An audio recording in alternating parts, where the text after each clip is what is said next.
Conor, if we can start with you, please. Had a slightly longer training camp than usual coming into this one. What's the mood been amongst the players? Yeah, it's been really good. We've worked really hard this week. We've got a lot of good stuff done, and we're really looking forward to the game now. Hopefully we can put on a good performance tomorrow and get a good result. Has there been any discussion about the Bulgaria game, or are you just looking forward now? No, we have discussed it. We've watched clips on it and stuff, and where we went wrong and where we need to do better, and hopefully we can get less mistakes in this game tomorrow and make sure we perform well. What sort of things have you identified? Probably just overplaying and things like that. Probably at times we don't need to play as much as we did, and then obviously the things like the compact shape and things like that. So just loads of different areas that we can still improve, and obviously Michael and the staff have looked at it and give us the feedback. For yourself, Liverpool has obviously been the change of manager this season. What's the adjustment been like for you? It's been good, really good. I've learned a lot off the new manager. Obviously it's been difficult with the game time and things like that, but obviously I'm competing with another very good right back, to say the least. So no, but it's been really good. Really enjoyed it, learned a lot, and I'm really happy with how it's went so far. Yeah. You say competing with another right back. Neither of you are solely right backs. How important is that for both of you, I guess, when it comes to that competition? Yeah, well, I think the game started changing a bit. I think whenever you play right back, you're not just there to sort of defend. You have to be good at going forward and good going back as well. So yeah, the game's changing, and obviously there's a bit more asked of us fullbacks, but I really enjoy it, obviously getting forward and going backwards. When it comes to Northern Ireland, there's always more focus on you now. I guess they always say the only Premier League player in the squad. How does that make you feel? Do you carry any extra pressure or burden from that? Not really, to be honest. I just like playing the football, just play the same football I've always played, and just go out there with a smile on my face and enjoy it and give me all for the team. So nothing will change in that regard. And just looking to tomorrow night, behind closed doors, as we know, which is an experience I guess people had during the pandemic. Does that change anything for you? How do you find that? Obviously, it'll be a bit weird. It'll be weird not to have the fans with us, but I think it doesn't change anything for us on the pitch. We've just got to go out there and put on a good performance and hopefully get the result we're looking for.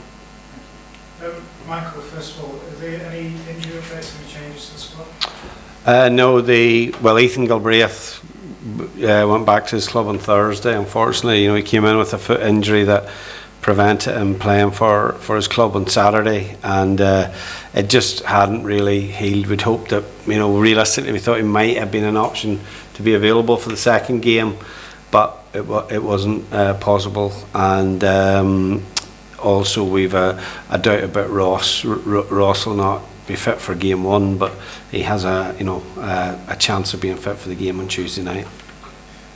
During the week you brought in Belarus and Barner and him as well. How do you feel about the overall strength of the squad given the players that you've lost? Yeah, look, I think we've lost players, the likes of Ballard, who's a starting player, and is a very important player for us. We lost, Bailey, who has been number one goalkeeper for a long time. So it's never easy when you lose players that regularly start for you. But I think that, I suppose, the strength of the squad we'll find out really, but with the options that we have when we bring people in. When you're calling people into the squad, like you realistically in that situation aren't calling them in on the basis that they're going to start games, but it gives you an opportunity to have a look at them. Kofi's a good example. He's playing. It's taken him a little bit of time to play regularly at Motherwell, but he's played in the last few weeks. So he's been in our 21s. We could have called up an under 21 player, but it's good to see Kofi and see where he's at this minute in time. Lee's a different one because he was on my radar a little bit, but I just felt he hadn't scored at Eddie Den Haag when and he had to put the squad forward, and then in the interim period he had scored 4 goals, so he was always right on my list to call in if the situation arose, and it did. And so yeah, look, it's not that we have a huge amount of players to choose from, and it was a tight knit squad, but I think when the lads come in they get an opportunity. Hopefully they do enough in the time that they're in that it gives me something to think about for when I name a squad again in November. Yeah, I guess the difficulty, particularly when you lose Bailey and Ballard, is that sort of the spine of the team and 2 key parts of the defence. Well, it is, yeah. Look, you want your players as much as possible to be like playing as regularly as possible at as high a level as possible. That's always a challenge, I think, we've had at times with Northern Ireland. So yeah, I think it's an important part of the team. But I think, if I look back to games where, for example, Romania away in March, we didn't have Daniel in that game. We didn't have Daniel in the Denmark game. So we have compensated for that, in the past, and it's an opportunity again. Whatever system we play and whatever players we play in the defensive line, to take that opportunity. With the goalkeepers, the 3 goalkeepers in the squad, only one that actually has a cap, and only one, there's a different one, that's playing regular club football. How concerned are you about the goalkeeping situation for this camp? Look, it is what it is.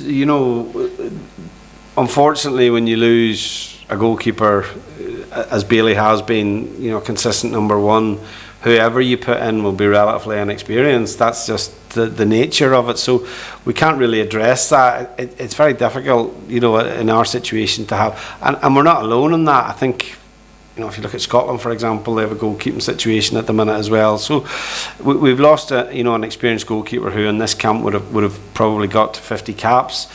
Our goalkeepers outside that are inexperienced. But we have to give them the opportunity, and as I said, I wouldn't have hesitation in playing any of them. That's the situation we're in, and my job's not really to dwell on that side of it. It's to give them the confidence to play, and that's what we hopefully will do. I think I've got a great goalkeeping coach in Tony Keig, and I know he puts a huge amount of work into the goalkeeping situation, even when he's not here with us in Northern Ireland. So I think whoever plays will be in the right frame of mind and hopefully takes the opportunity. You mentioned Lee Belarus come in, on the back of some very recent form. What does he bring that may be different to the other strikers in the squad? I'm not sure if he's different. I think he's direct. He's stepped up a level. Obviously, it's a different kind of move from I think what a lot of people thought he may have in terms of, he'll go into English football. I know there was clubs at League One level that were very interested in him. But he's taken the route to go abroad, and I think probably by doing so, he maybe opens up, opportunities in other countries should he do well. And I think the signs are that he's started very well. He's played a lot of minutes very quickly, and obviously he's getting on the score sheet now as well. So look, I think Lee's still unproven to us a little bit at international level. Of course he is, but we've always liked what we've seen, and as I say, it's been good to have him in. Spoke a little bit about having a slightly longer lead in this week. What's the value been to you of having that extra time? It just gives you more days. Like, we had a really good camp in Manchester where we had, thankfully it was, Stockport. We used Stockport County's training ground as our training base. Pitches were excellent, and so we got a lot of, work into the preparation of the team. That's the most important thing when we come away is, can the players train, and can we use that time to work and what we feel is a team we're progressing. That's something for, as you talked about with Conor's situation, he comes from a different style of football at Liverpool than maybe what we need him to play here. So there's a lot of repetition in it from the players. There's a lot of video. There's a lot of, where are we good? Where do we need to improve? With the ball, without the ball, set pieces. There's so much to cram into that it's a bit like studying for an exam and then you don't do anything and then you're back the next month and you have to study again for the next exam. At a club, obviously, you have a continuity there where you're preparing for games every 3-6 days, so that preparation just rolls into the next. So in this situation, having the 5-day lead-in has been useful. I always enjoy the fact of the game on the Saturday, and it also gives us a little bit of downtime with the players as well. And just finally, going into tomorrow's game, what are the sort of particular challenges that Belarus posed for? Well, I think they've an aggressive team. I think they'll play and play with a high intensity and high pressure. Spanish coach. They've obviously had a good start to the group, with 4 points.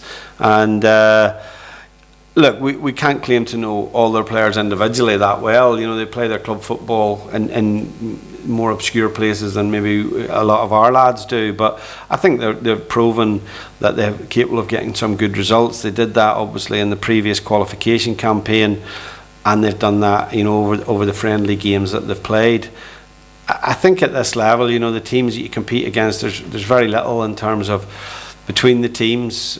You maybe aren't dealing with maybe one or two outstanding individuals that you do when you play teams of in the higher caliber.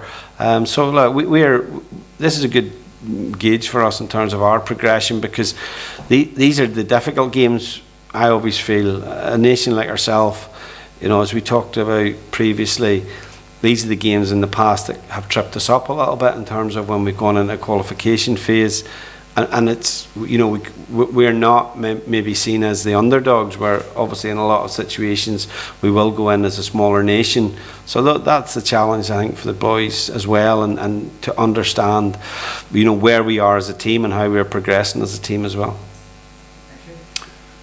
Anyone else? Stephen?